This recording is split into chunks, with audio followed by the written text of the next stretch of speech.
What I find odd, Rohan Gupta, is that you've got a battery of lawyers, Abhishek Singhvi, Chidambaram, many others. You could have gone to court this morning against the conviction of the Surat court. It seems the Congress wanted to allow this issue to simmer politically so that Rahul Gandhi becomes a political martyr, so your party can benefit in the next elections. Otherwise, you would have gone to court. You actually want this to play out because it suits you.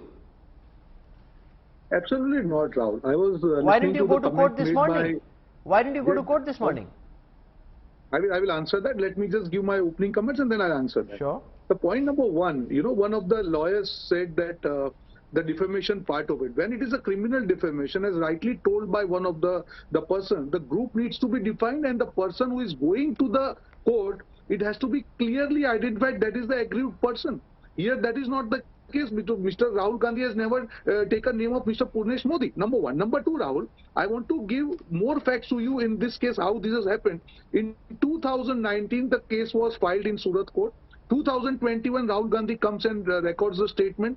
Again, the applicant, Mr. Purnesh Modi, files again to call Mr. Rahul Gandhi in 2022, where the judge rejects the application to call Rahul Gandhi again. The same applicant, the complainant, petitioner goes to the High Court and takes stay against his own matter in magistrate court, and the stay was given. After 1 year, in 2023 February, the same petitioner goes to High Court, gets the revocation part of it, goes to the magistrate court and gets the order. Have you ever seen this kind of process? No, we have not. We are not disrespecting the decision by the magistrate, but at the end of the day, the way the process has been followed, the way the things have come, it is about for the people to decide. Number one, there is a difference between political judgment or political wrongdoing and legal or judicial wrongdoing.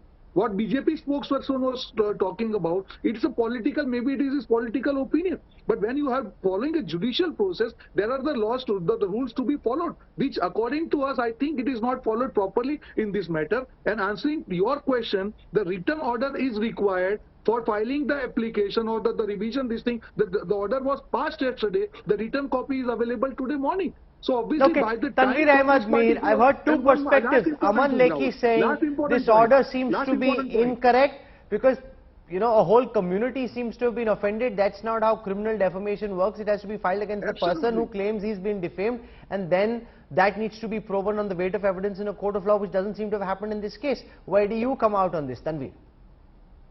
Well, thank you, Rahul, for inviting me. Once Mr. Lekhi has spoken on this issue, I don't think anything else needs to be said to add to that. But I would like to tell you that, first of all, in a criminal defamation case, usually it's a one-witness case.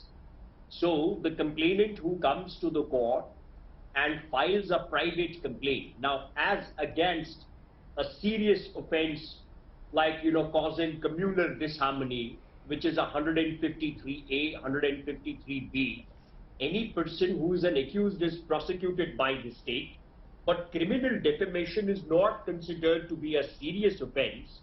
Therefore, the state doesn't prosecute anybody for criminal defamation. So it is to be prosecuted by the complainant in his personal capacity.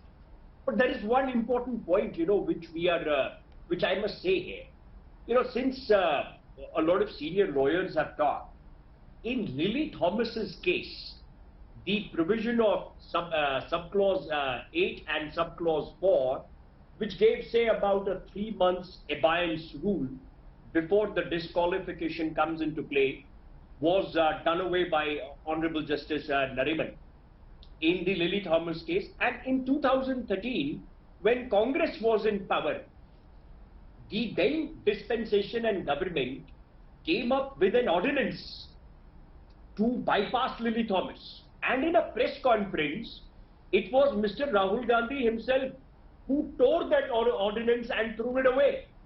That by no stretch of imagination should anybody, convicted in a criminal court have any kind of benefit. So it seems to me that time that's the irony of it all, that this is largely a doing of the Congress. But I want to go back to Aman Lekhi on the issue of whether the next logical step is to appeal before a sessions court, or does it make more sense to appeal before the Supreme Court? No, absolutely. They have to appeal for the session. That's the correct option. But you see, I just heard you mention the Lok Sabha's the Secretariat's notification. You see, what is very important here is technically Lok Sabha could have issued because the disqualification goes back data conviction which has actually happened. I have a reservation of the speed with which it has happened, and I have my own view on this because we have to look at the provision of the Constitution as 102 with 8. Now, the word used is conviction. That this is, however, as far as the conviction is concerned, by the court, the court of original jurisdiction, in this case, the JMFC's court. The point is, in law, there's a right to challenge, because when you've got an appeal, you've got a right to challenge. And as soon as you've got a right to challenge, implicit in the fact that the sentence has been suspended. I personally feel the Lok Sabha ought to have propriety demanded awaiting the outcome of the appeal. No, but I want to cite something to you and I want your thoughts on this. When Samajwadi Party leader Azam Khan was declared disqualified by the Speaker's office within 2 days of his conviction, the same UP Assembly Secretariat took a month to disqualify BJP MLA Vikram Saini. Lok Prahari Secretary S.N. Shukla, who is one of the petitioners in the 2013 Lily Thomas case, is quoted as saying, while opposition party members are disqualified by the Speaker's office immediately, they tend to delay the disqualification of members from the ruling dispensation. It almost seems like jiski lati uski bhais. No, you see, you see, law is not to make a distinction between the political parties or political persona. That's the birth of law. Now, that's exactly what I'm saying. What I'm saying is, as a matter of rule, when there's a conviction and there's a right to appeal, and a case like this, more so when the sentence has been suspended, in that event, implicit in it is that then appeal is going to be filed. Before the 30-day window, which is in fact provided by order in this particular case, an order of disqualification will virtually frustrate the appeal because that will negate the purpose of the stay. So the Supreme Court has said that will lead to the stay of the disqualification notice. However, the disqualification notice robs the appellate court of its jurisdiction, and therefore it is a case of interference with the judicial power.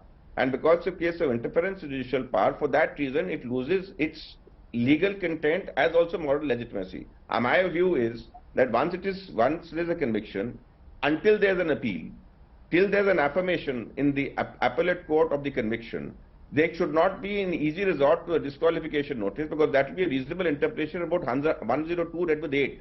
All they say is conviction. But when you waive the conviction, the legal process comes in and the right to challenge to conviction has to be read into it.